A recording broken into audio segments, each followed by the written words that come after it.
Sa puntong ito, makakausap natin sa pamamagitan ng teleponong weather forecaster ng Pag-asa, si Mr. Mario Palafox. Magandang gabi po, sir.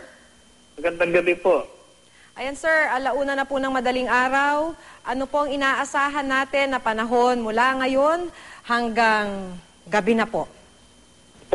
Ang Luzon at Kanlurang Kabisayan ay makakaranas pa rin ng mga paminsan-minsang pag-ulan na magiging madalas na pag-ulan sa kanlurang bahagi ng Luzon at ito'y maaaring magdulot ng mga pagbaha at pagguho ng lupa. Ang nalalamig bahagi naman ng Kabisayaan ay magkakaroon ng madalas na maulap na kalangitan na may kalat-kalat na pag-ulan at pagkulog-pagkidlat, samantalang ang Mindanao ay magiging bahagi hanggang sa maulap na may mga pulupulong pag-ulan o pagkulog-pagkidlat. Ang Metro Manila po ay patuloy na makakaranas ng mga pag-ulan dulot ng habagat.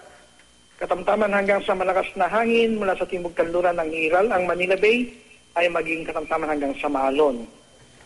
So sir, ang ibig sabihin at po yan yan... po ang pinakauling update natin mula dito sa Forecasting Center ng Pag-asa DOST. Ito po si Mario Palafox. Sir, pwede ho bang maghabol ng tanong? Opo.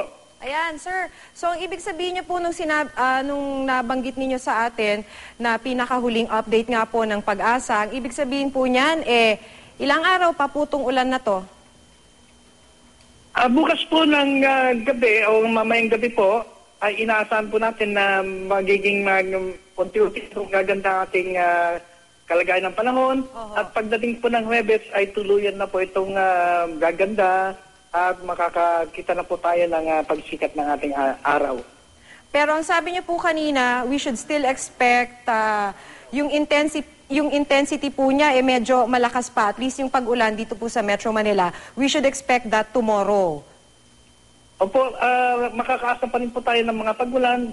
Ngunit inaasahan po natin na hindi na po kasing lakas ng mga naranasan natin noong nakaraang mga araw. Maraming salamat po sa inyo, Mr. Mario Palafox, ang weather forecaster ng Pag-asa.